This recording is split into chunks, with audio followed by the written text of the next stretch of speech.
look at government.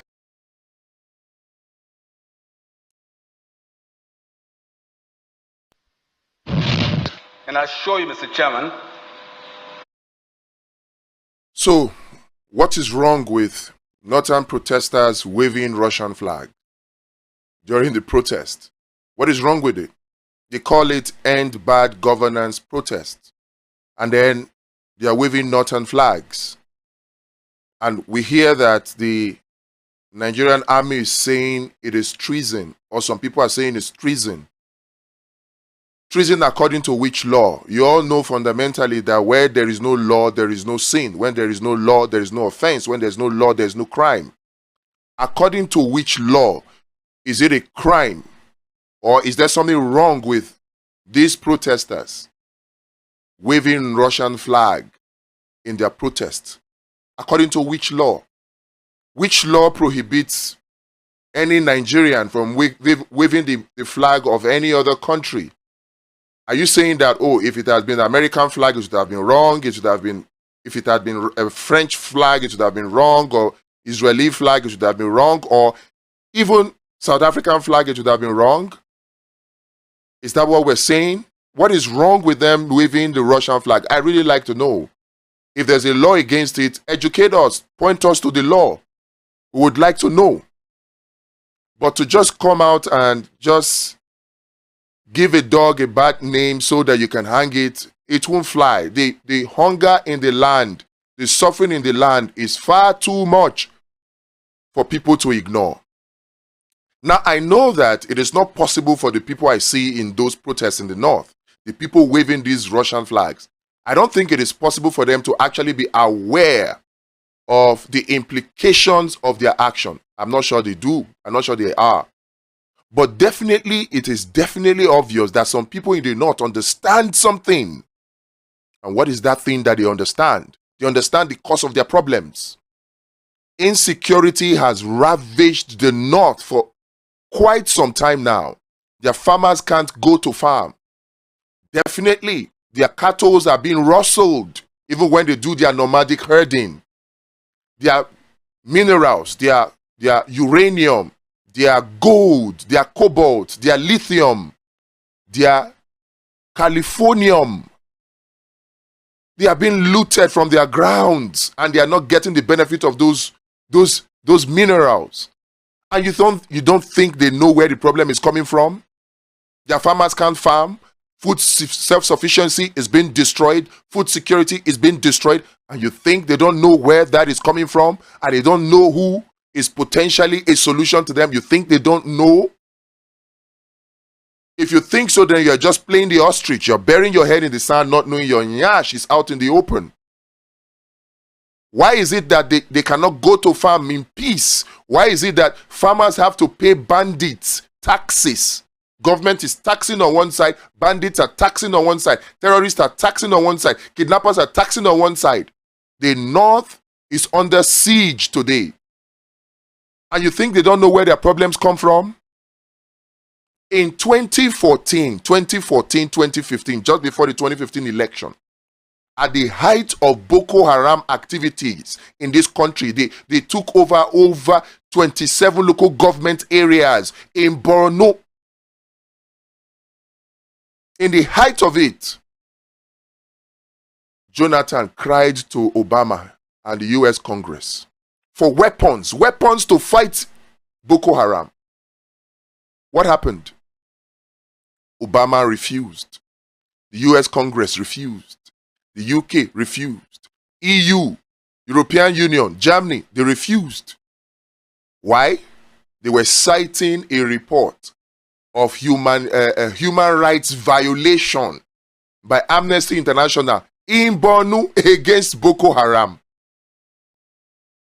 They cited that, oh, no, they cannot give their weapons to an army to go and use to commit human rights violations. They cannot. That was what they told Jonathan.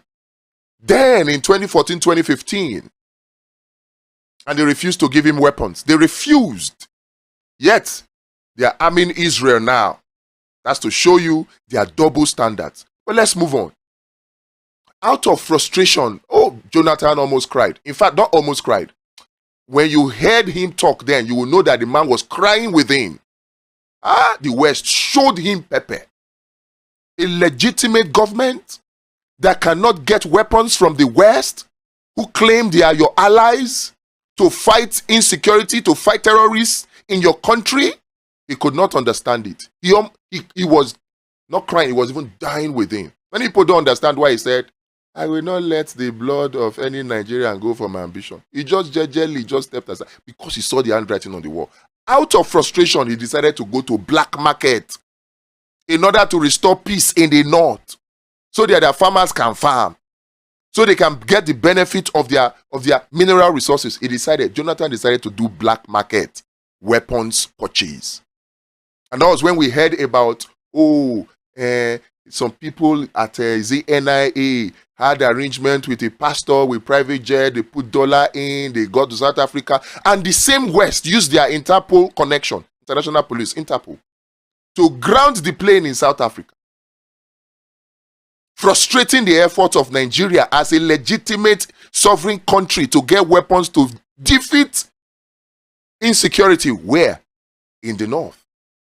Out of frustration, when Jonathan saw that, these people, they want to finish me, he decided to employ the services of a private military contractor from South Africa, Executive Outcome.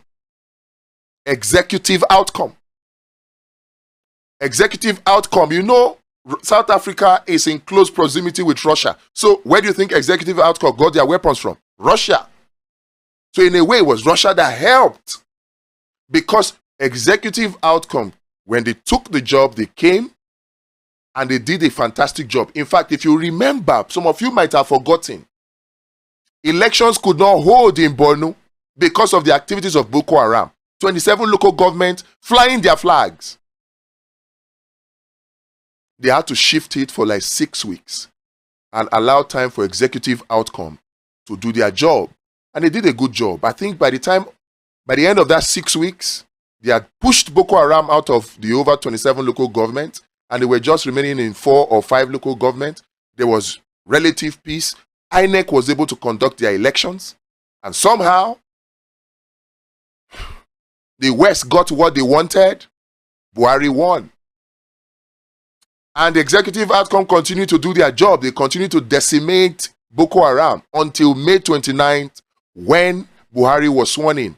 Immediately after that, what happened? The contract of Executive Outcome was terminated by Buhari. And who was responsible? According to the CEO of Executive Outcome, in an interview he granted Al Jazeera. The interview is there on YouTube. Just Google it. Executive Outcome CEO interview with Al Jazeera on Boko Haram. Google it or YouTube it. The video will come out. This is not conspiracy theory. Hard facts. The Executive Outcome CEO said it himself that the Americans forced Buhari to terminate the contract of Executive Outcome so they can allow the Americans. And if you remember, many of you have forgotten, the Americans sent some soldiers, US Marines or co, in the name of, we're coming to give you tactical and logistic support. And that was when Lai Mohammed came out to say Boko Haram has been technically defeated. Immediately after those US soldiers left, they took about a week or two. What did we see? The resurgence of Boko Haram in a more ferocious form. You see, we are oblivious of something. Even the Nigerian army has come out to say that the weapons that these terrorists use are more sophisticated than even their own. And we don't ask a question. Does Boko Haram or bandits, do they manufacture weapons? If legitimate countries like Nigeria, in the time of Jonathan, could not get weapons from the West, where did the bandits get the weapons from? In line with the goal and the objective of the IMF and the World Bank, in line with it, to make sure that you are not food self-sufficient, you are not food secure. They are using some people from amongst us, like they always do, masters of the game of divide and conquer, to perpetrate terrorism so that our farmers will not farm. And once we don't farm, what happens? We cannot be food self-sufficient or food secure. We'll have to import food from who? From them. From them. So when the terrorists are more weaponized, they have more sophisticated weapons, more equipped than our legitimate military, you ask yourself, where are the weapons coming from? And you think the people from the north, they don't know? Majority of them may not know because large majority of the population in the north is uneducated. But those educated few, you think they don't know? They know.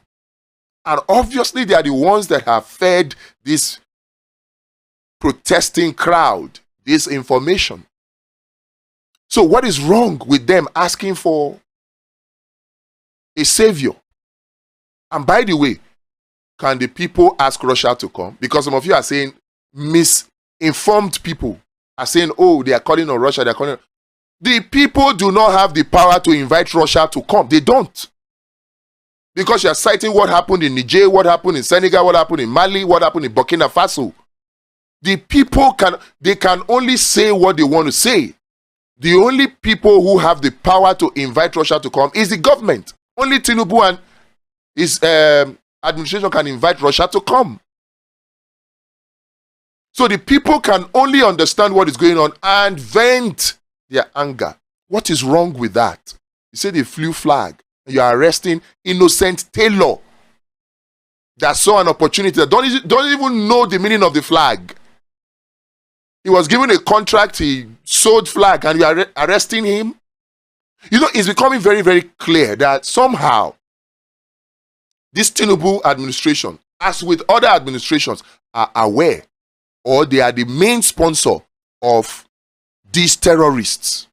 Because the way they rolled out the military architecture of Nigeria, the army, the air force, the navy, the civil defense, the police, the DSS, the way they rolled them out with tanks and guns and tear gas, the way they rolled them out against innocent protesters, if they take half of that force and use it to attack the terrorists, there will be no terrorists in Nigeria.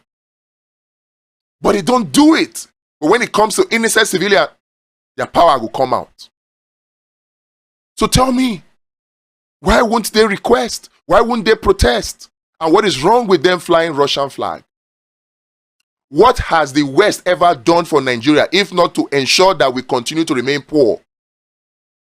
Everything that we got, when we go back in time and say, oh, the good old days. Oh, there was a time when we had so much money, like Yakubu once said, the problem is how to spend it. Why were we so rich? Because we were producing our own things.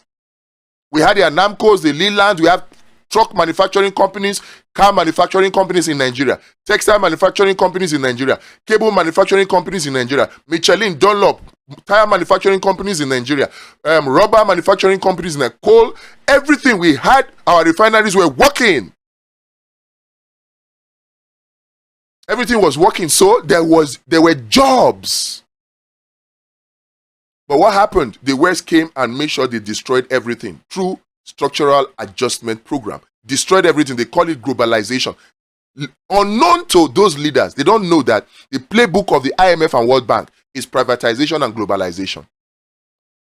They use and weaponize their private corporation against countries that were not so savvy.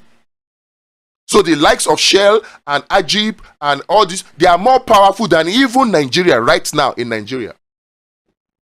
And that was what they did. They destroyed our production capacity. All the car manufacturing dead. All the truck manufacturing companies dead. All the steel manufacturing companies dead. All the steel, everything dead. No manufacturing capacity anymore. They advise you to now import. And they start talking about comparative advantage. Oh, your agricultural product, your role is raw material production. Come on. And you think the North is not aware? They are aware. And in fact, it's information for you. Everything that we have, Russia did for us. The USSR. They wanted an ally in us. And so they were helping us. They helped us to build Ajakuta. They helped us to build Aja Steel rolling mill. All of those things built for us by Russia. And all of those things destroyed for us by the West. They want us to continue to depend on them. And to make matters worse, they are sponsoring insecurity in the North. So the North cannot farm. Their mineral resources, they come and steal them. The North cannot get benefit to it. And you say they should not fly Russian flag, and you're calling it treason. Please let us know how it is treason.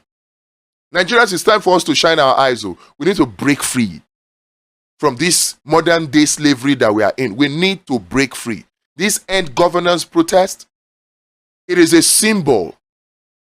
The Tinubu administration may not pay attention, but they are paying attention because they are giving him sleepless nights. They may not attend to the demand, but you know, they have taken note. And it is now left for us as a people to go beyond the protest and begin to organize to make sure that only leaders that have the interests of Nigeria at heart emerge in 2027, because goats are queuing for 2027. And unless genuine and patriotic Nigerians organize and come together, things will continue to go from bad to worse. So please, leave our protesters alone. Focus on the issues. Let's make alliances that will push Nigeria forward. That's what we need, not continuing to target innocent citizens. We need to understand exactly why Finance Minister Wale Edun is coming out before Nigerians right now to say that fuel subsidy is back. We need to understand, because if we don't understand why, we'll continue to be complacent, we'll keep quiet, and the reason will manifest. It is an alarming reason. And it is my intention, my duty, to help you to understand why exactly he's coming out right now to say fuel subsidy is back. It's scary. In order for us to understand why he's talking like this now, after denying many times before, we need to go back to how this fuel subsidy thing actually was removed. Who started this talk about remove fuel subsidy? Of course, who else but the IMF and the World Bank? They had been pressuring even Buhari to remove fuel subsidy. And Buhari, understanding what he understood, who is subsidizing who, refused for his 8 years to remove fuel subsidy. But somehow, pastors will say somehow, Tinubu on his first day was convinced to dance to the tune of the IMF and World Bank. And right from day one, he announced fuel subsidy is gone. And right from that day, May 29th, from May 30, the prices of petrol more than tripled. In fact, from 400, they went to 500, they went to 600, they went to 700. And all the while they kept increasing it. They said it was because of market forces.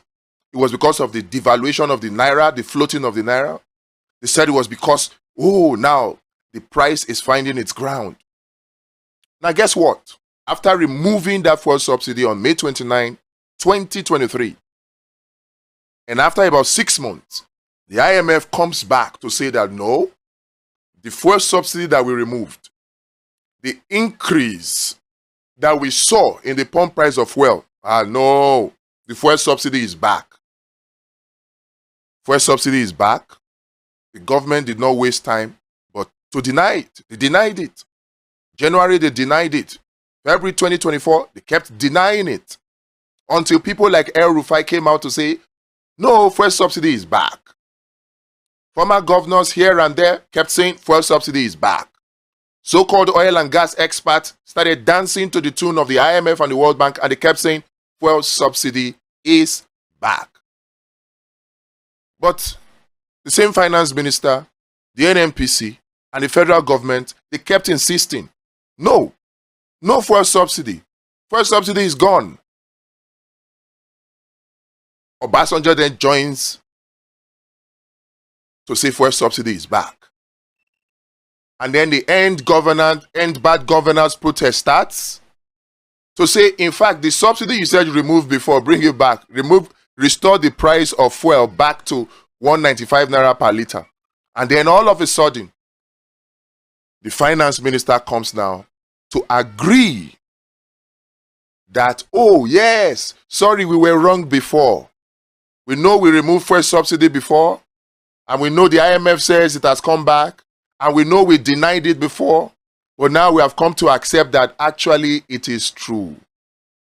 Why is the finance minister of Nigeria coming to accept now that fuel subsidy is back? Is fuel subsidy really, really, really back? This is the question that we know. And see, we need to answer these questions for the sake of the future of Nigeria. Just before that time, we hear that the landing cost for petrol in Nigeria is now 1,300 naira. Landing cost. In fact, so many so-called oil and gas experts now start flooding the airwaves, mainstream media, and giving expert analysis to say that, oh, fuel should be selling for between 1,500 naira and 1,800 naira because landing cost has improved. And then all of a sudden, out of the blues, your finance minister comes to agree that yes, fuel subsidy is actually back. What does that mean?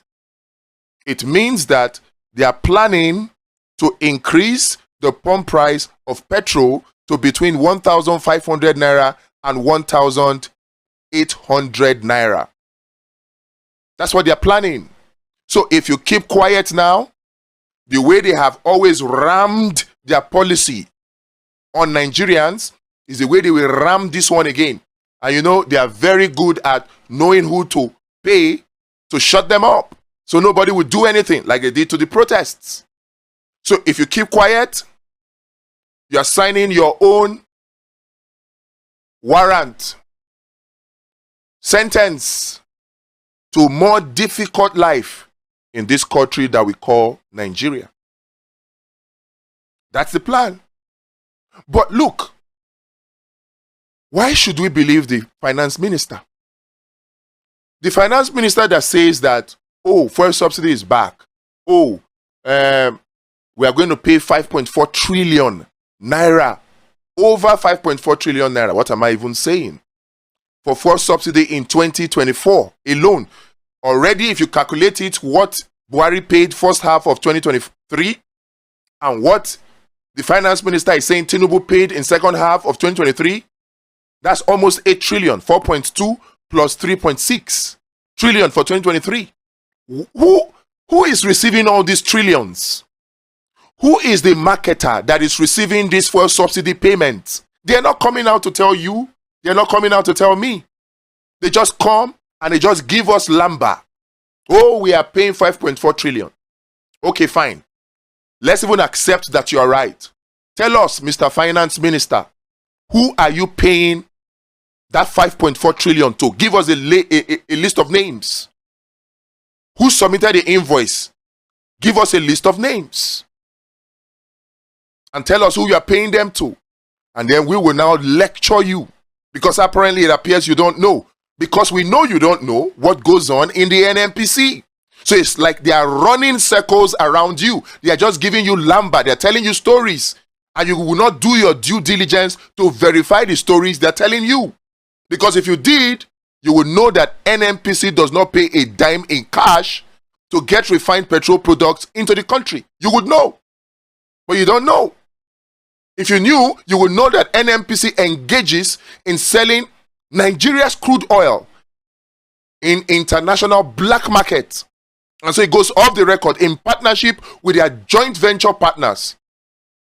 They secretly meet oil quota, but they don't declare it officially through the books. And because these transactions happen outside of Nigeria's banking system, outside of Nigeria's financial system, there's no way for you, the finance minister, or even EFCC to know. And instead of doing international investigation, forensics audit, like people have done in this country before, to verify the claims, whatever it is that Mele Kyari is telling you, You choose to come out and you now want to pass the burden on Nigerians to tell us 700 naira per litre is not enough. You want to secretly come and increase it again by telling us where subsidy is back, cooking up figures for us. We are not gullible anymore. We will talk. Gather all the influencers that you can. Pay them as much as you can. Gather all the so-called fake oil and gas experts. Pay them as much as you can to flood the national waves, mainstream media, telling these lies about a fuel subsidy that does not exist. We will not get tired of speaking the truth to whoever cares to listen. Now, for the record, before I end this video, fuel subsidy is fake. NNPC gets refined petrol product without paying a dime in dollars or in naira. They get it. In fact, it's a two-stage process. First process, they go into joint venture with the IOCs, international oil companies, joint venture to extract the crude oil from the ground, run it through pipes to loading terminals, and they only pay for it in percentage joint venture partnership in oil to the IOCs. From the loading terminals, they enter into another partnership, DSDP, with the refineries, which some of whom are the IOCs. And the IOCs, the refineries bear the cost, FOB Nigerian loading terminals, to the refineries and bringing back refined petrol product direct at place at Bonny and Lagos without having to pay for it in cash. The whole cost is borne by the refineries, and they factor it into the refined petrol product that they pay back, that they give back to be commensurate with the crude oil that they lifted, crude oil that NNPC also did not pay for. So at which point is NNPC paying for the refined petrol product or paying for the crude that it sells? At which point does NNPC pay in cash for it? Nigerians, please. These are the questions we should be asking. Let's not let these people continue with these lies. We're not all fools in Nigeria. We're not all fools.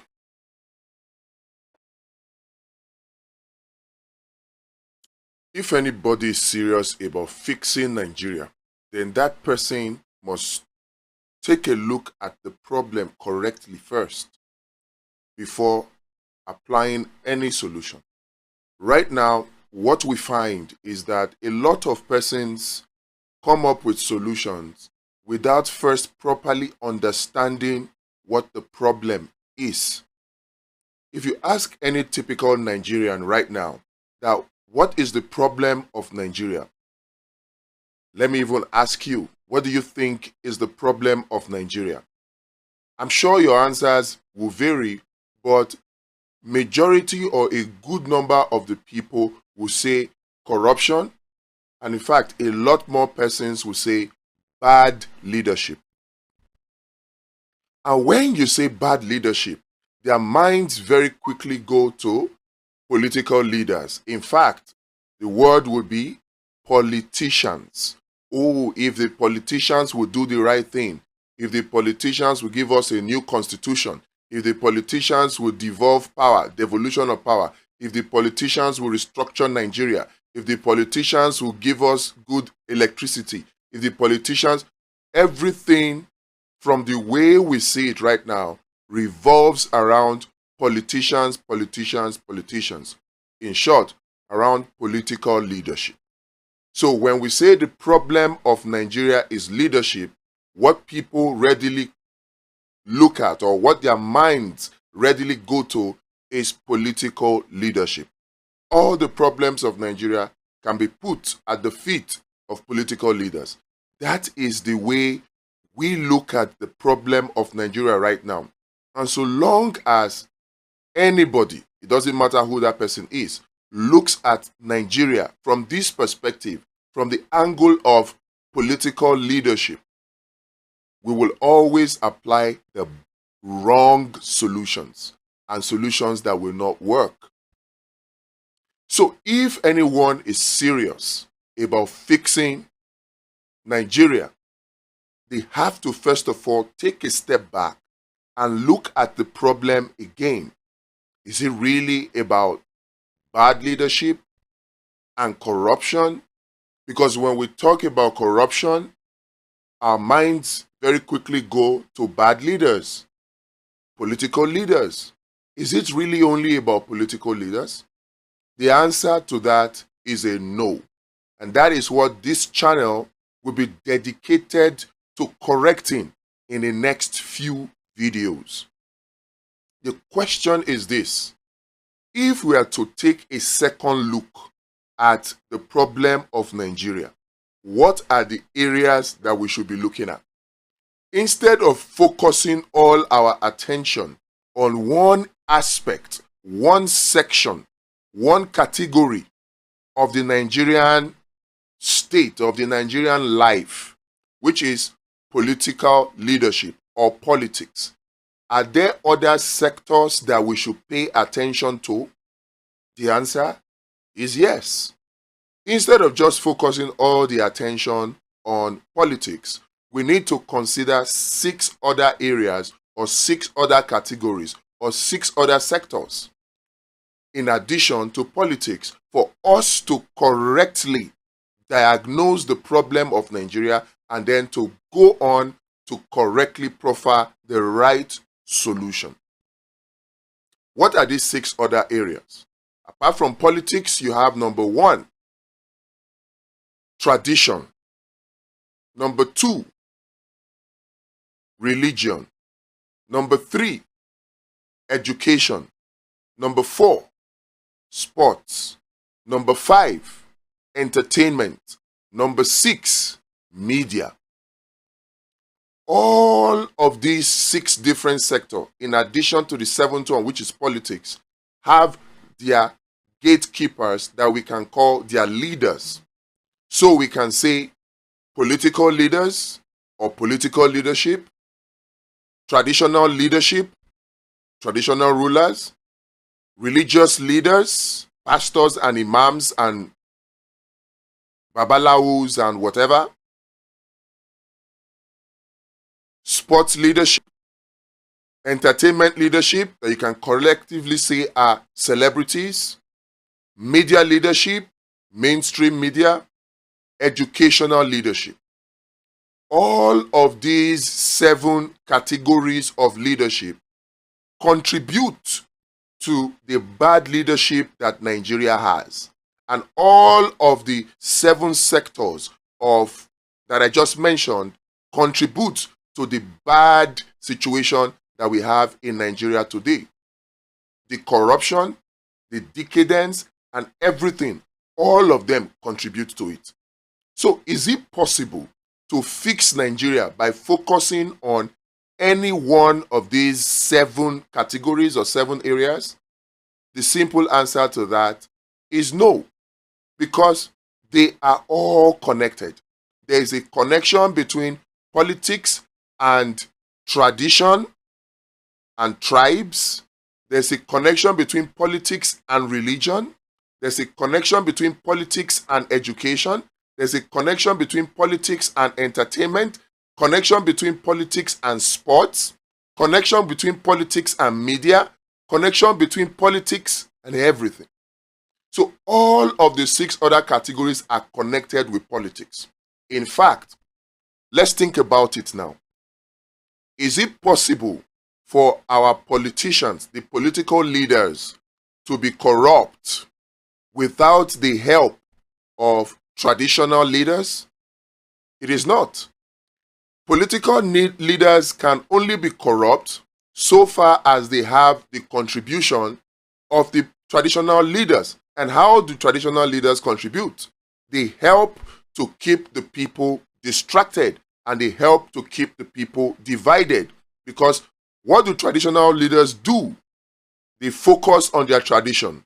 So when each tribe under the domain of a traditional ruler continue to focus on their own people only, they are then definitely used to keep the people distracted, because now they are fighting. Yes, it is yes, oh, that politician is a thief, but he is our own thief. Leave him like that. When your own was there, he stole. What did you do? So traditional leaders are useful for political leaders to be corrupt. If the traditional leaders are not used or useful as tools of distractions for the tribes, the political leaders cannot be corrupt.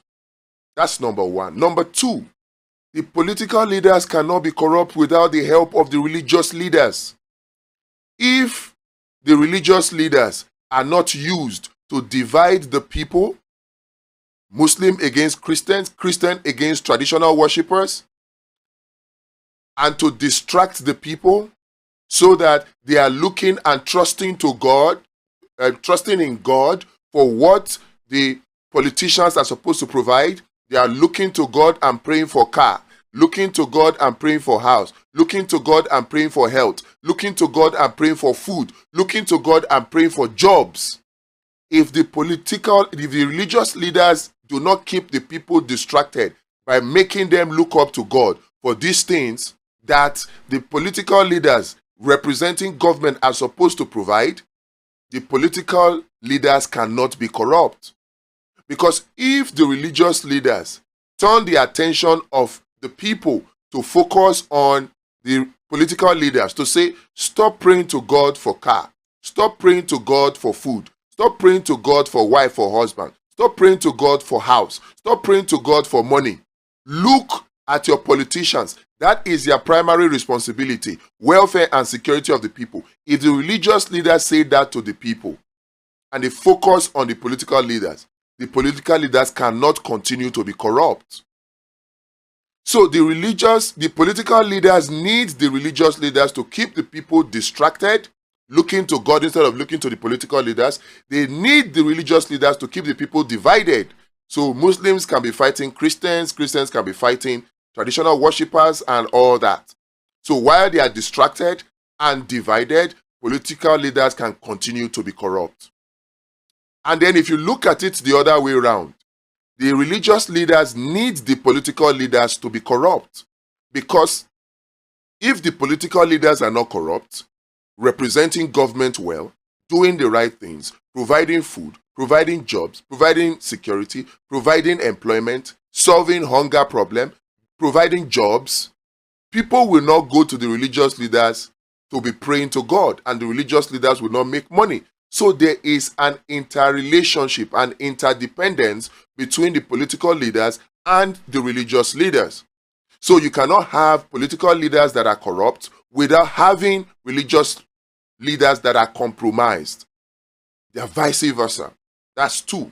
Number three, if the people are correctly educated, if the people are rightly educated, the political leaders cannot be corrupt. That is where our educational sector or leaders come in. They need the educational leaders. I'm talking about the political leaders now. They need the educational leaders to continue to educate the people wrongly.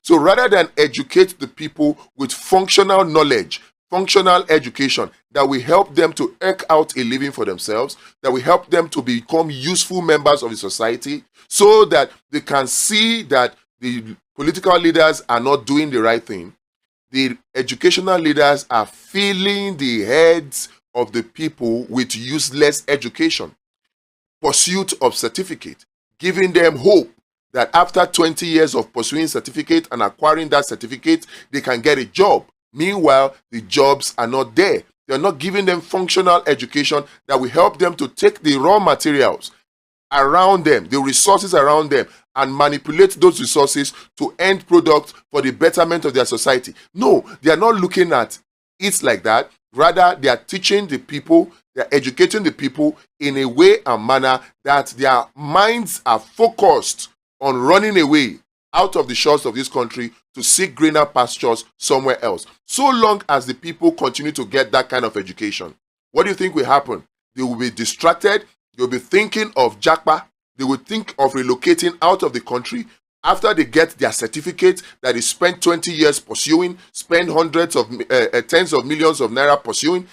Once they get that certificate, their mind is to relocate instead of paying attention to the political leaders. So you see that they are interconnected in that way too. That's number 3. Number 4, the political leaders cannot continue to be corrupt if entertainment leaders are not there to entertain and distract the people with useless things. So the people are entertained by entertainers, right? And then they are focused on things that do not add value to them in the name of relax and forget your sorrow. But tell me, who is it in this world that ever progresses by forgetting their sorrow? People progress by remembering their sorrow and thinking creatively about how to solve their problems. That is how progress is made. They say that necessity is the mother of inventions. You cannot invent solutions when you do not see it as necessary. You cannot invent solution when you are thinking about forgetting about the problem and enjoying yourself. But that is what entertainment serves in Nigeria. They deceive people by creating the concept of celebrity. Out of 100 million people that are suffering, they create 1 or 2 or 3 or 10 celebrities that they take money from the poorest and give to, and those ones now begin to deceive the people by thinking and giving them false hope that one day you too can become celebrity, one day you too can make it big like me. So they flash cars, they flash money, they flash a flamboyant lifestyle for the people to distract them and to deceive them.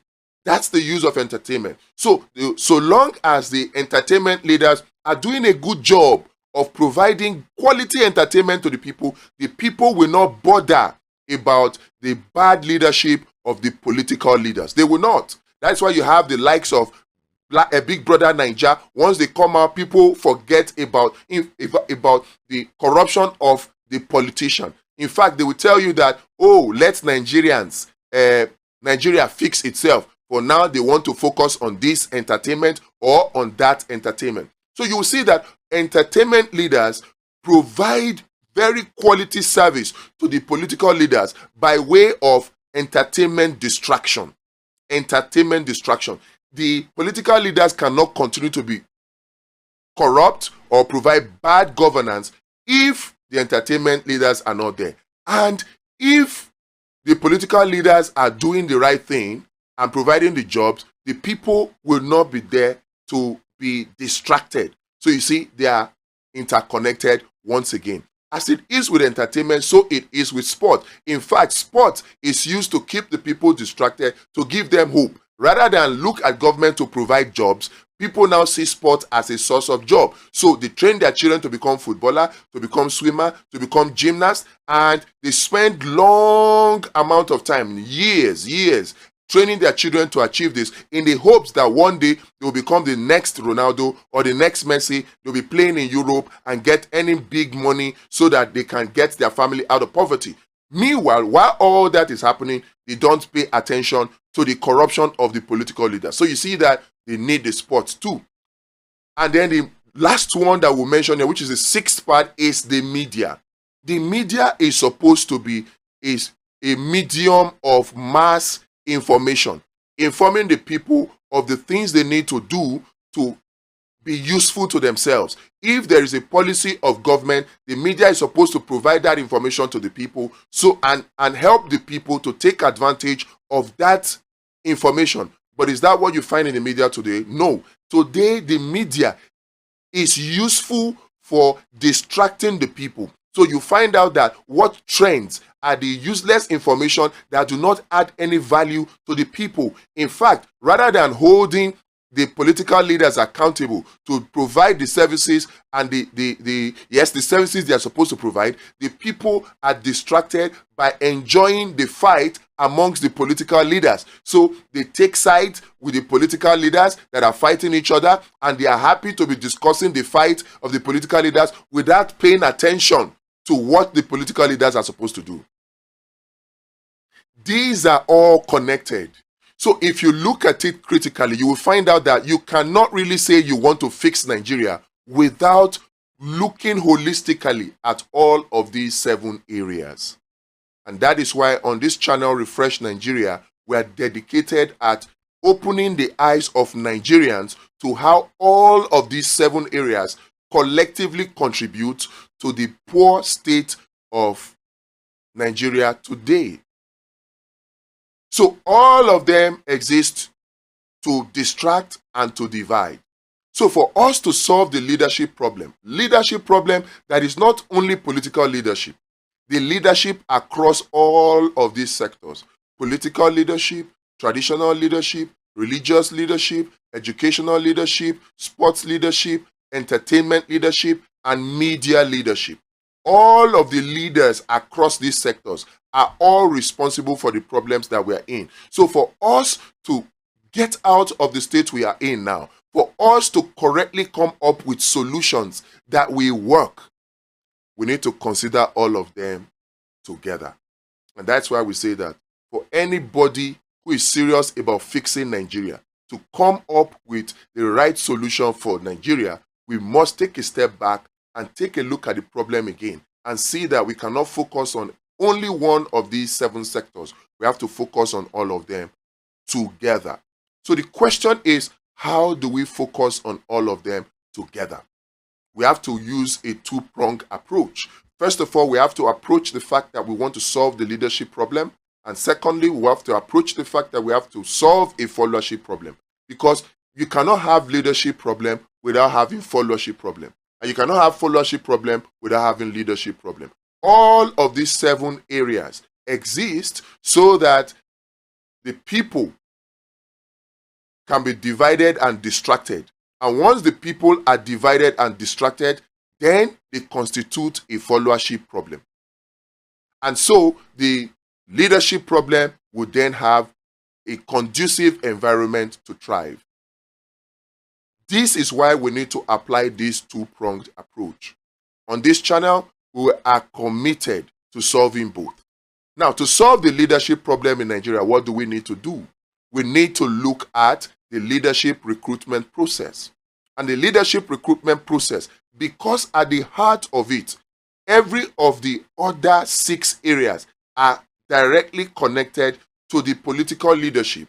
If we have to correct the leadership problem, we have to start from the center and apply solutions that will filter to the other 6 sectors at the same time. And that means that for us to solve the leadership problem, we have to look at the heart of the leadership problem, which is the political leadership. And for us to solve the political leadership problem in Nigeria, we have to go to the recruitment center, the recruitment house for leaders. And where is that? The political parties. Right now, the way our political parties are structured, do you think, as a Nigerian, sincerely now, do you think that it is possible for credible leaders, for patriotic leaders, for leaders who have the interests of Nigeria at heart to emerge? Leaders who have not benefited from corruption in one way or the other, do you think it is possible for them to emerge?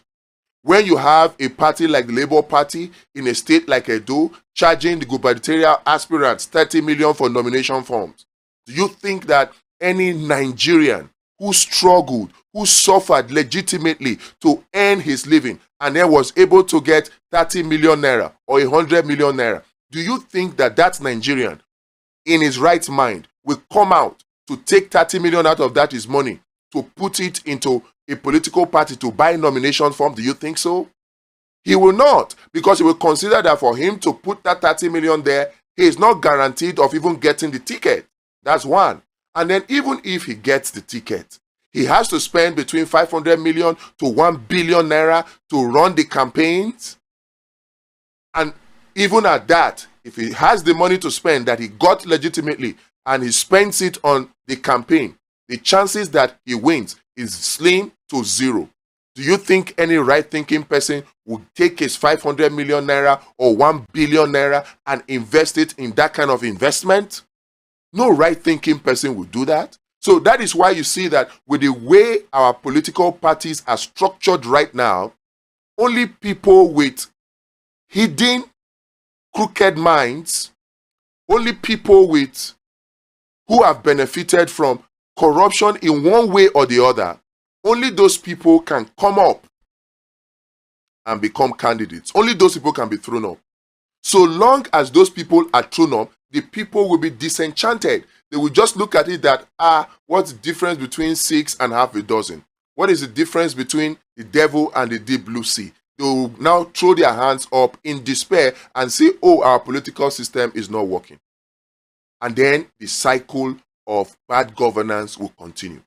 But if we have a political party system in which nomination forms are guaranteed by the constitution of that party to be free, guaranteed to be free, and then you have conditions like you cannot run for any political office on the platform of that political party without having been a member for at least 12 months and then having undergone the orientation program of that political party. If you have those kind of clear-cut conditions spelled out, do you think that it will now be possible for a big money politician from a party like APC or a party like PDP to lose his primaries in APC or PDP and then hurriedly now come with his shenanigans into the party? He won't, because the party expressly specifies that for you to be able to run on this platform, you have to have been a member for at least 12 months. So that way you will have internal party democracy. Nobody will be afraid that, oh, even though I don't have money and I did not pay for nomination form, once it's primaries time, people can now come from outside, come with big money, and because nobody will see money and not take. By the time those people bring their big money, they will now begin to scatter everything about the party. That will no longer be possible. You will now have committed people, committed party members that are committed to not only the party, but development of the country. Add on top of that a condition such that the mode of primaries will be direct primaries, only specified in the Constitution. Once you have those kind of conditions and well spelled out procedures for the primaries, that makes it very easy to implement. Do you think that credible people will come out? They will. Because the credible people, they have more ideas, they have more credibility than the non-credible people. The non-credible people have more money that they probably have stolen, that they most likely have stolen. So they come and the only thing they show, they brandish, is their money. But the credible people have ideas. When you are able to weed out and you are able to remove that barrier of money, credible people will now come with their ideas, with their credibility, with their integrity. And once we do that, we have opened up the political party space. The Nigerian people will now see credible people that they can rally around, the way they rallied around Peter Obi. They will now rally around those candidates. And before you know it, you will discover that really in this country, you don't need to have billions to win elections. All you need to have is credibility. And with the rules and regulations that are specified in the Constitution, it becomes very easy for the party to strip errant members when they are elected into office and they begin to deviate from the constitution of the party. This is the way to go. This is why you need to join us to create the Abundance Party of Nigeria. We need to create it. Any well-meaning Nigerian that is serious about fixing Nigeria must see this point that I'm making. You can't just come now and begin to argue that, oh, we cannot do it. They have tried this before, they have tried that. What I am saying now has never been tried before. There is no political party in Nigeria now that has it spelled out clearly that you cannot run for any political office in the platform of that political party without having been a member for at least 12 months. No political party has it. No political party has it right now that the mode of primaries must be direct primaries. No political party has it. No political party in Nigeria has it right now that compulsorily for everybody, nomination forms are free. No political party has it. So don't come with this argument that the political parties are the same. We have tried it before. We have not tried what I am suggesting now before. Which political party has an orientation program that people must go through that Nigerians must go through before they become members of that political party? None. Which political party in Nigeria has it that there are 5 cardinal points that every member must subscribe to? Okay, fine. Let's even just specify them one after the other. Which political party specifies that every member of that political party must subscribe to the ideology that no public member, no member elected on the platform of that political party must travel abroad for medical treatment? Which political party has it? None. Which political party right now has it that no member elected on the platform of that political party should travel abroad for education? Him or her or their children or siblings. Which political party has it? None. Which political party has it that every Nigerian must have access to free food? In fact, what they will tell you is that we do not have the budget to feed Nigerians for free. That's what they will tell you. That the money involved required to achieve this is very huge and we cannot do it. So that is the position they push. So right now, do you have a political party that will say that for compulsorily we must provide free food for all Nigerians? There's none.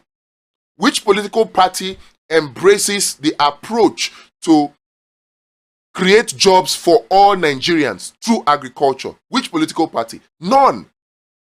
Which political party has the anti-corruption amnesty law that prohibits public servants, any public servant, whether political elected or politically appointed, or public or civil servants working for government, anybody working for government? Which political party has the orientation, the ideology that nobody that works for government can store money abroad, can buy property abroad, can save money abroad, can invest abroad, right, in such a way that it conflicts with the interest of Nigeria? Nobody is saying that you cannot buy properties abroad. Nobody is saying that you cannot buy houses abroad. But so long as you are investing abroad, you are buying properties abroad, you are at conflict with the interest of Nigeria. So you have to choose. If you want to buy properties abroad, don't work for government. If you want to school abroad, don't work for government. If you want to go and seek medical treatments abroad, don't work for government. Whether as an employee or a political appointee or an elected official. Which political party has these ideologies that I just mentioned right now entrenched in their constitution? None. So don't come with the argument that we have tried it before. No, it's a holistic solution that we are bringing when we talk about the Abundance Party of Nigeria and its approach to solving the leadership problem in the country. No solution like this. So think about it. This is the way to go. Which political party in Nigeria has it right now? Clearly stated the tenure of party leadership and how to elect new party leadership. And they actually go on to adhere to such party leadership. Which political party does it in Nigeria right now? The answer is none. Which political party was created in Nigeria with the knowledge of everybody? The way I am out here now talking about creating this new political party, for calling for the participation of all Nigerians to make this political party real, calling for the participation of all Nigerians to come up with the constitution of this party. Which political party was created that way? They were all created in a way and manner that we don't know. A few people got together to create it. Right now, we have almost 1,000 people subscribed to the creation of this political party. We have not created it yet. When I say Abundance Party of Nigeria, it's just a name I came up with. In fact, that name can still be changed depending on the suggestions from people. So right now we are calling on people. We have almost 1,000 people now from about 27 states. We need more of you to join so that when we write the constitution, it will be all of us that write it. When we write the cardinal ideologies, it will be all of us that write it. The ones I mentioned now are just suggestions I'm putting forward. Some of you out there listening to me now can have even more or better suggestions. All of us will rub minds together, right? And come up with ideologies. There will be an ideological blueprint that we will all distill from discussing together. This is the first time that you have a political party with the capacity to fix Nigeria that is created with the input from all Nigerians. This is the first time. And this is an opportunity you cannot afford to miss. You cannot afford to miss this. You need to join us to solve the leadership problem in Nigeria by helping to create Abundance Party of Nigeria. Now let's go to fixing the followership problem of Nigeria. One thing they have weaponized against the citizens of Nigeria is poverty and hunger. And poverty and hunger, once you have poverty and hunger, then bad health is not far. Unemployment is not far. Poor infrastructure is not far. You can't afford electricity. You can't have good life. You can't live quality life once you have hunger. And so the current system thrives on making sure that people remain poor. And so for people to remain poor, they must be uneducated. So you have poor educational system. For people to be educated, they have to be orientated in such a way that they don't do what they need to do. They have to trust God for it. So you must have a thriving religious sector for you to have poverty. If the religious sector is not thriving, the people cannot be poor. For the people to be poor, you need the religious sector to thrive. Because if everything is working like I said earlier, people will not be praying to God for food, for house, for car. And because these religious leaders, they want the money that comes from the people, they will now play the role that the political leaders want them to play, which is to distract people and to divide people. So you see, we need to solve the problem of hunger for people. The problem of hunger. And how do you do that? I told someone, I said, there's only one way to create jobs for all Nigerians, and it starts with agriculture. Once you finish from agriculture, you must now make sure that your people are 100% engaged. You cannot have agriculture effectively without having industrialization. So next to agriculture is industrialization. You cannot have agriculture without having good processes. So industrialization and electricity comes in. You cannot have agriculture without having road infrastructure. You need bitumen for road infrastructure. So for agriculture to thrive, you need your refineries to work so they can refine and give you all the bitumen that you need. So agriculture is the starting point, but it's not the ending point. You need to reach out with good agric extension solutions to the people. And you cannot do that without technology, ICT. So you see, these are the cardinal things that we need to look at. First of all, agriculture, industrialization, which cannot happen without an active steel sector. Then we need to look at electricity. Then we need to look at ICT and technology. Then we need to look at refineries, energy security and energy self-sufficiency. We need to look at all of this, but at the starting point is agriculture. Now we have the Free Food and Social Welfare Law that would take care of the hunger problems for all Nigerians, not a few. Right now we have the government of Tinubu, just like the government of Buhari before it, the government of Goodluck Jonathan before it, the government of Yaradua, the government of Obasanjo before it. We have the government of Tinubu now rolling out programs, saying that it is palliatives program, it is empowerment program, and the program are designed in such a way that it attends to only about 1% or 2% of the people that need the intervention. So they say they are giving out 50,000 naira each to 1,000 small businesses. Meanwhile, reports have it that we have about 30 million small businesses in Nigeria. So if you are giving 50,000 naira to 1 million small businesses, what happens to the remainder 29 million small businesses? And in any case, by the time you throw money at the solution, at the problem, you give money to a small business. What is a small business in Nigeria supposed to do with 50,000 naira? The inflation in the country right now will swallow that small business, will swallow that 50,000 naira up. So a better way to do it is the Free Food and Social Welfare Law. Now, how does this Free Food and Social Welfare Law work? The draft of the Free Food and Social Welfare Law is already out there. I can leave a link. No, there's a link to it in the description of this video. There's a link to it. Free Food and Social Welfare Law is designed in such a way that there is free food for everybody. How are we able to achieve it?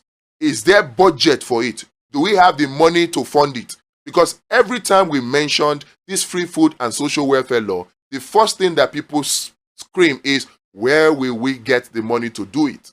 And then the next question is, oh, there are people, once they get into this welfare system, they may not want to get out again because they will just want to just continue to depend on the system. All of these concerns have been taken care of in this Free Food and Social Welfare Law. So how would we get the money? Before we consider how we will get the money, which is specified in the draft document anyway, let's talk about the Free Food and Social Welfare Law, the welfare system that is built in therein. First of all, there will be a welfare fund created in this Free Food and Social Welfare Law. Welfare fund that will get its sources of funding from different places. We'll talk about that in detail shortly. But right now, let's focus on the process of the Free Food and Social Welfare system. So, first of all, at the starting point will be a website that takes care of it. A website and an application, a mobile app with a USSD system that is accessible to all Nigerians across the 36 states of the Federation, regardless of the network coverage that they have, whether it is 2G, 3G, 4G, or even 5G. Regardless of that, we'll have at the center a website. This website, all any citizens need to do is, if you do not have food to eat, just go to that website, log in and register.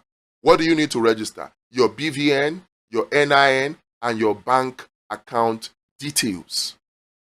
These will be imputed into that website. Once you register, within a space of 4 hours, a space of 5 hours, because these processes can be automated, your application will be approved if it is genuine. There are people that earn 1 million naira, and with your BVN, we will know that you earn 1 million naira per month. So once you enter your BVN, you enter your NIN, and you enter your bank account details, automatically we are able to determine in less than 4 hours that you earn below a certain threshold. And once that is determined, the next thing that will happen is to process your welfare card. Your welfare card will be like an ATM card and it will behave like an ATM card. Just the way you take your ATM card to an ATM machine and withdraw, that is how you can use this welfare card. But this welfare card will be a special card because you can only use it at designated locations. And the essence of having that welfare card is you will have money credited to that welfare card immediately it is verified that you qualify for welfare, for free food support.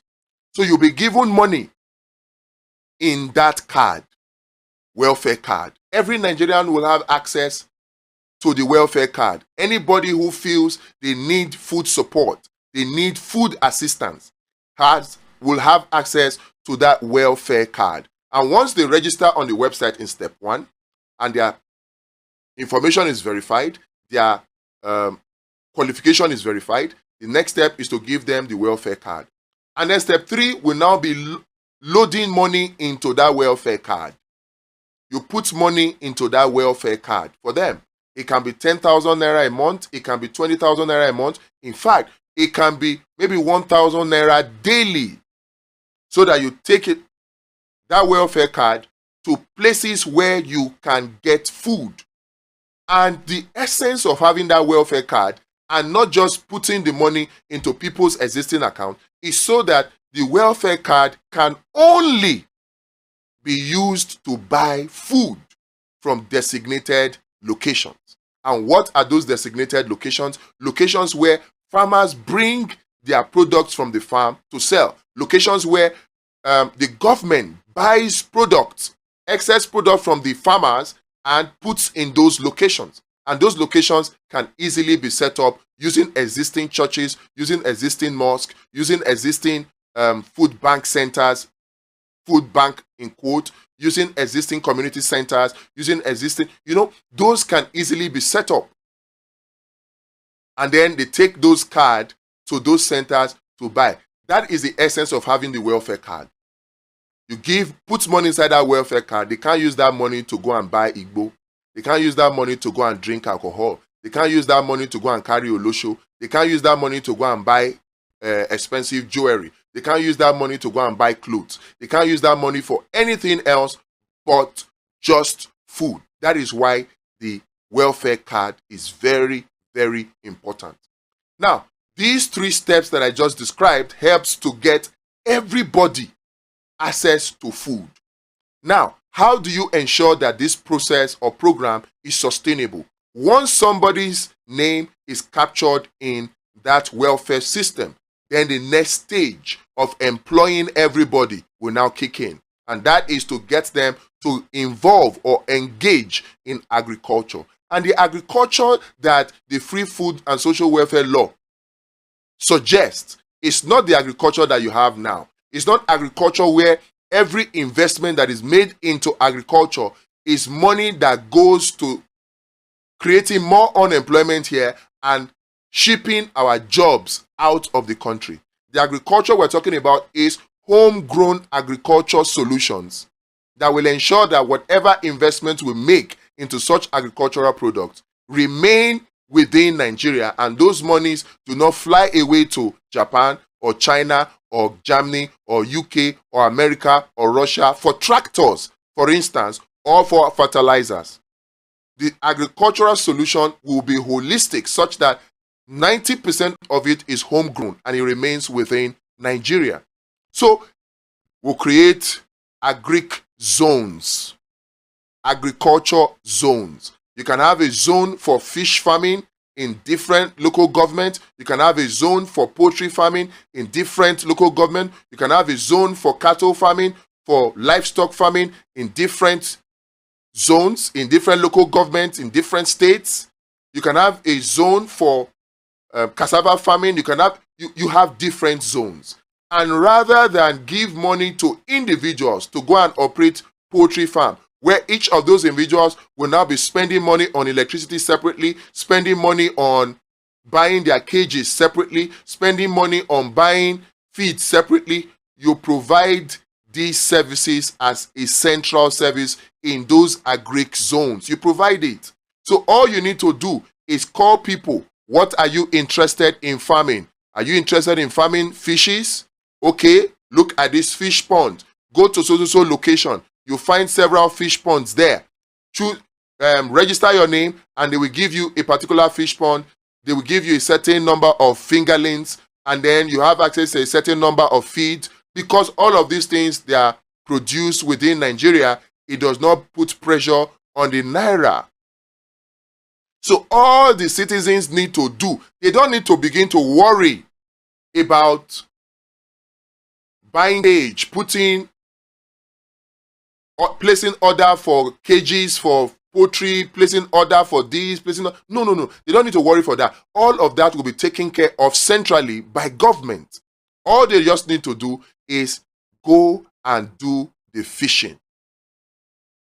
And when we do this, within a period of 6 months, within a period of 1 year, we'll have so much fish that the price of fish will come down and we'll have fish to export. We'll have so much chicken that the price of chicken will come down and we'll have chicken to export. We'll have so much rice that the price of rice will come down, we'll have rice to export. We'll have so much of this agricultural produce that the prices will come down, we'll have more to export. And then we'll now start thinking more seriously about processing of the foods, adding more value before we even ship them out. That way you have created jobs for tens of millions of Nigerians by creating a process for them to go out of the welfare system, because within a period of 6 months, the person who was on welfare, who has now engaged in farming, that you have made easy for him to engage in, will now have fish that he can sell. He sells those fishes. He doesn't need to continue to be in the welfare system anymore once he starts earning so much. It's a holistic approach. And once we have this food problem solved for Nigerians, you will have the technology, the industrialization problem also solved. You will have the electricity problem also solved because they are intertwined. Time will not permit me to go into details about how all of this also fit in. All of this is planned out in this free food and social welfare law. It is different from the way people have been doing it. These are the two approaches that Nigeria needs right now, and it needs your support. We are calling on you to support it. It can be done. Nigeria can be fixed. We only need a different approach.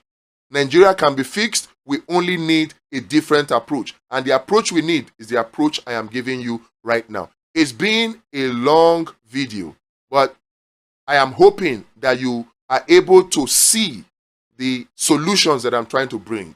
That we need to take a different approach, a different look at the problem. We can't just look at it politically alone and try to solve it politically alone and think we can solve Nigeria. No. We have to look at it politically, traditionally, religiously, sports-wise, entertainment-wise, education-wise, and media-wise. And we look at all of this collectively and simultaneously. And the way to do it is the two-pronged approach. The approach of solving the leadership problem with the Abundance Party of Nigeria, and the approach of solving the followership problem with the free food and social welfare law. I hope you are able to see the points that we're trying to make.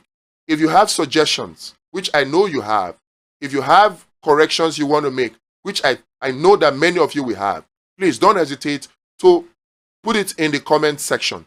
Don't just throw your hands in the air and say, it's not possible, we can't do it, or we have tried this before, we have not tried that before. We have been able to show you that many of the things you're talking about, they are new, they are not things that have been tried before.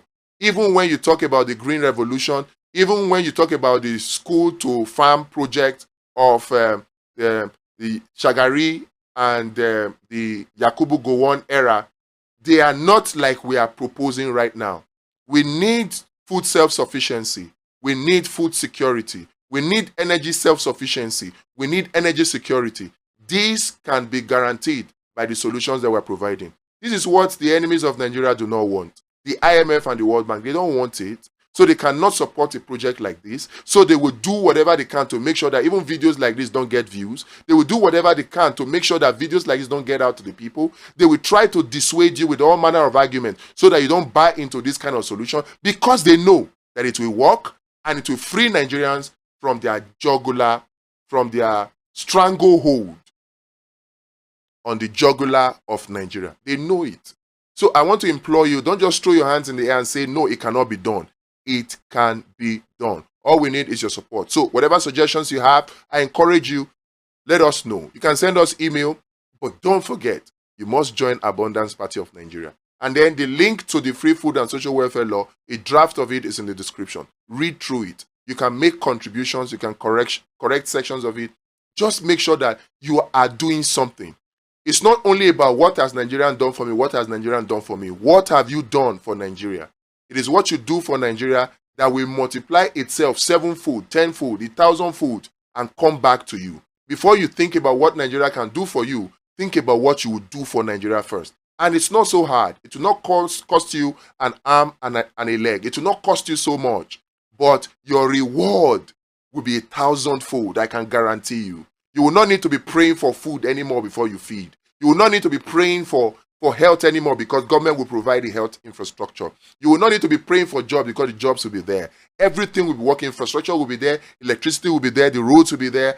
Housing will be there. These are things you will not need to pray for anymore. When you go to church, when you go to mosque, it will be to worship God really in spirit and in truth.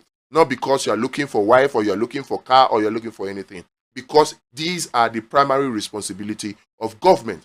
And these solutions that we are proposing will take care of this. You cannot afford to sit idly by right now. You have to get up and do something. So click the link, find out more. God bless Nigeria.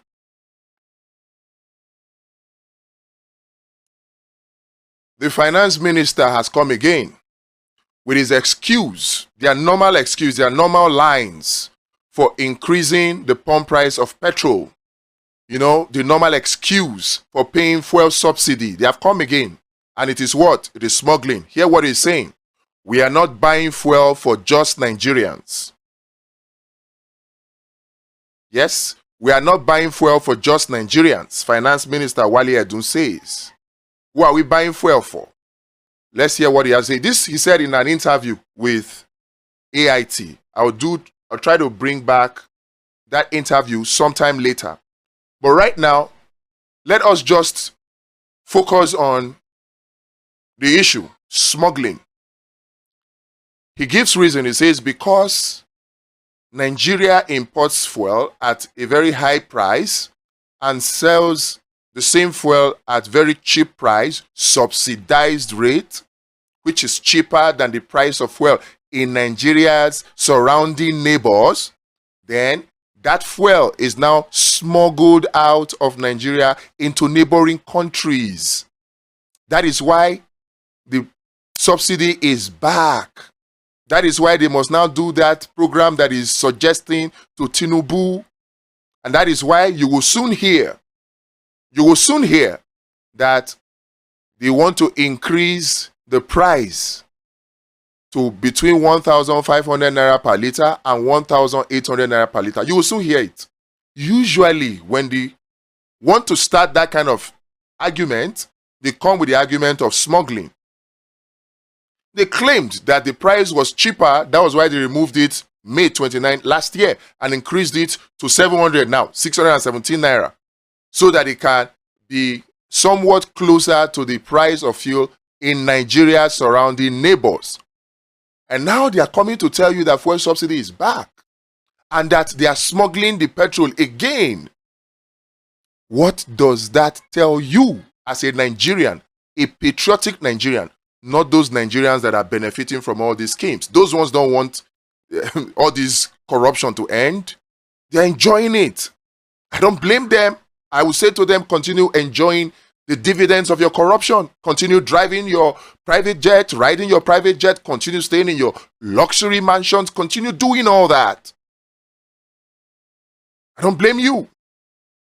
But for you, Nigerians, patriotic Nigerians out there, common Nigerians out there, how informed are you that these people are lying to you again?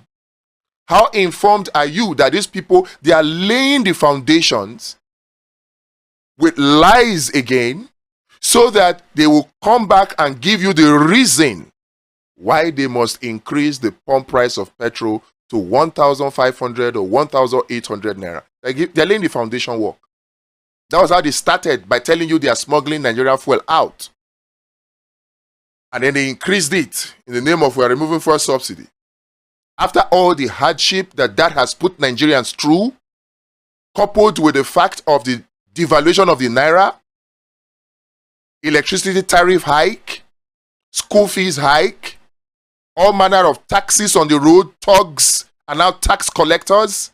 In addition to all of those, the sufferings that the End Bad Governance protesters are crying about, it's not enough for these people. It's not enough. They want to still punish you some more. And in order for that to happen, they're laying the groundwork already. Nigerians' fuel is being smuggled out. Really? Since 2011, 2012, we have invested over 50 billion naira on software for tracking tankers. In fact, this software, they are real-time tanker tracking. And the NNPC, about 4 times, have upgraded it. In fact, the last one was in March of 2024. Let me see if I can find it.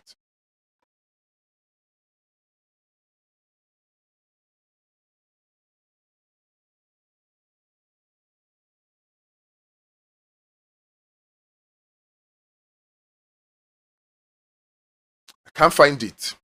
I'll look for it and send it. I'll add it later. But let me just go so I don't lose my chain of thoughts. NNPC has invested multiple times. They get approval from the federal government. The federal government approves it. 2012, 2014, 2015, 2018, 2022, and lastly 2024. They have kept upgrading their software for tracking tankers of petrol. So, based on the efficacies of the software, that the NNPC has engaged, almost 5 times now they have upgraded the software. Based on those efficacy, I can tell you categorically, except those softwares are not working, and if that is true, then NNPC should come and answer. People should go to jail for spending over 50 billion. In fact, if we adjust the 50 billion for inflation, we're talking about over 130 billion naira spent on software for tracking tankers. And then in 2024, you come back and tell us that, oh, the fuel is smuggled out, creating pretext to say, oh, fuel subsidy is back. And then the next we'll hear now is you will say, oh, the call that the IMF and the World Bank has been making for us to remove fuel subsidy again, you have to yield to it, which means further increase in the pump price of petrol. Are we serious in this country? No tanker. Let it be put on record. I'm saying to you now, Mr. Finance Minister, if you are not aware, please be aware now. I'm bringing it to your notice.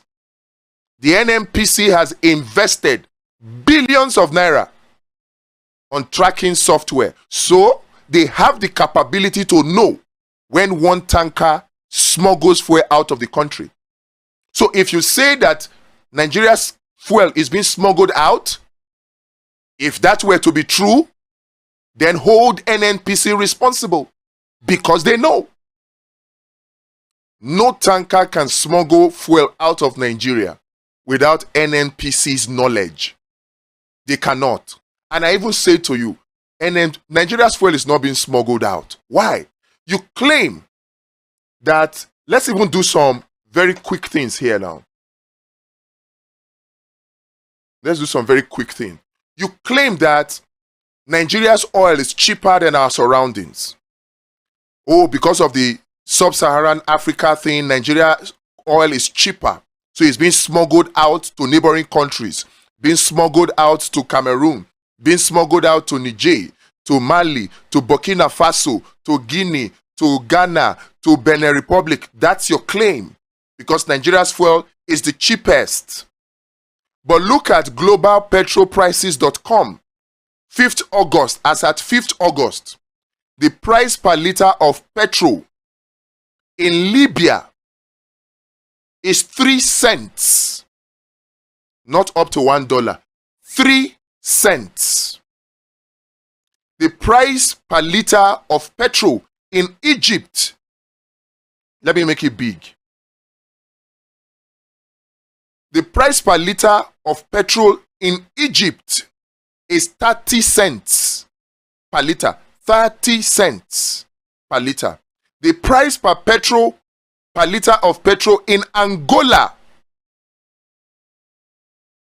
Angola is 34 cents per liter. 34 cents per liter. The price per liter of petrol in Algeria is also 34 cents per liter. So tell me, these are countries that are closer. In fact, when Burkina Faso, Mali, Niger pulled out of ECOWAS, Algeria offered them access to the Mediterranean Sea, so they will not be landlocked, since Benin Republic was blocking access to the sea for them and Nigeria was doing same. So they are even closer to Algeria than they are to us. Why are they not smuggling Algerian petrol to their countries? Algerian petrol that is way cheaper. Look at Nigeria's fuel price. Nigeria's fuel price is what? International market, 47 cents. 47 cents at 1,500 naira to $1. That is 750 naira. 47 cents. So their fuel is way cheaper than our own. Their fuel is way cheaper than our own. But of course, you see this price for Nigerian oil, that is the price that NNPC sells Nigeria's petrol out to other countries. For those of you who don't know, it is not only to Nigeria that NNPC sells Nigeria's fuel. The fuel they get from the DSDP arrangement, it is not only Nigeria that NNPC sells it to. NNPC also sells Nigeria's fuel internationally to other countries. They make money from that. They prefer that to selling to us in Nigeria. That is why they're always pushing for selling abroad and also increasing the price so that they can still make as much money. That is what they do. So when you say that, oh, Nigeria's fuel is the cheapest, it is not. We just showed now. Libyan fuel, Egyptian fuel, Angolan fuel, Algerian fuel, they are all cheaper than that of Nigeria.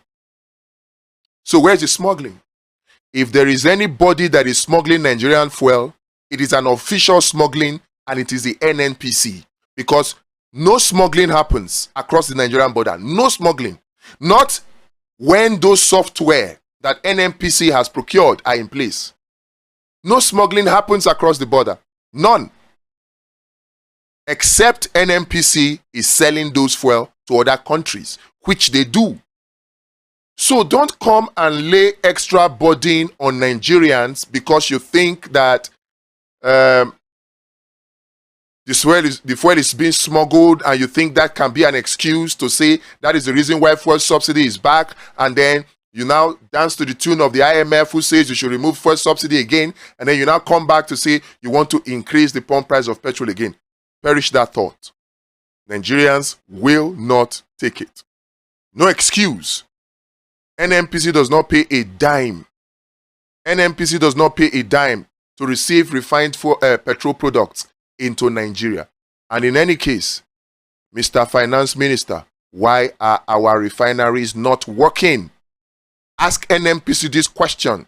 Over 25 years, over $26 billion spent on turnaround maintenance. What is the big deal?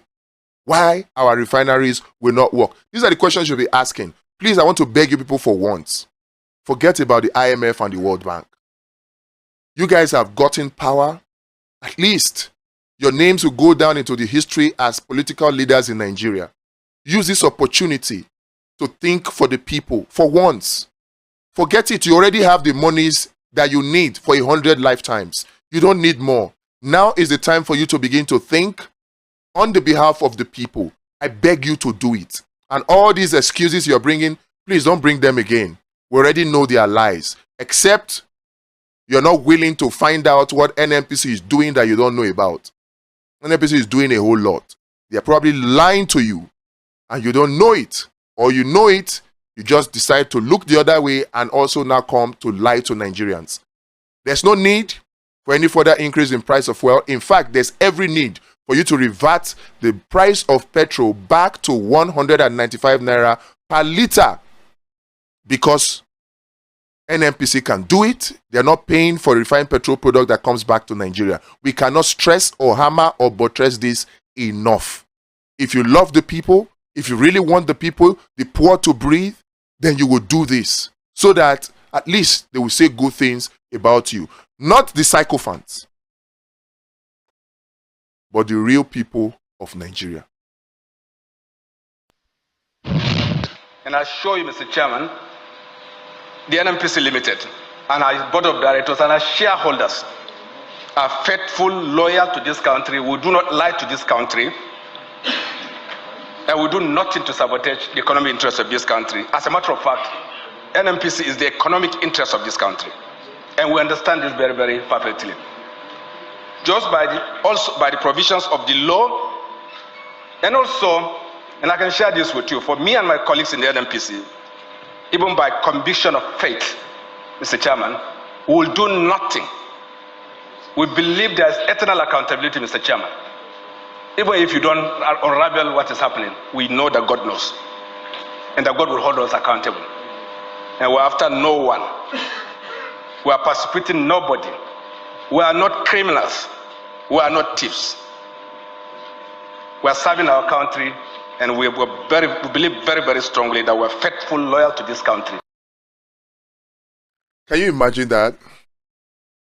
That is Mele Kyari's NNPC Group CEO telling you that even if you cannot unravel what is going on at the NNPC, he and his colleagues, they are pastors. They believe that God will judge them. And so they can't steal anything. They're not thieves. They can't sabotage anything. Can you imagine that?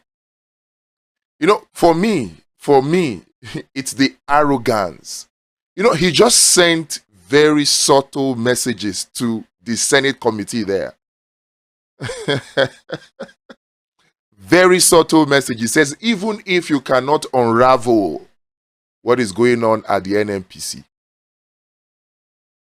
And then he goes on to take advantage of the religious sentiments of Nigerians. He's telling you that him, Mele Kyari, and his colleagues at NNPC, they are pastors and they are imams. They have religious convictions. They believe in eternal judgment. They know that God will judge them. And because of that, they cannot steal. They cannot sabotage. What a joke. What a joke. You see, Nigerians, we don't understand the severity of the things that are happening to us as a country because of the NNPC. The activities of the NNPC puts us in great jeopardy, but we don't know. I said it before, I'll say it again. NNPC is like a sovereign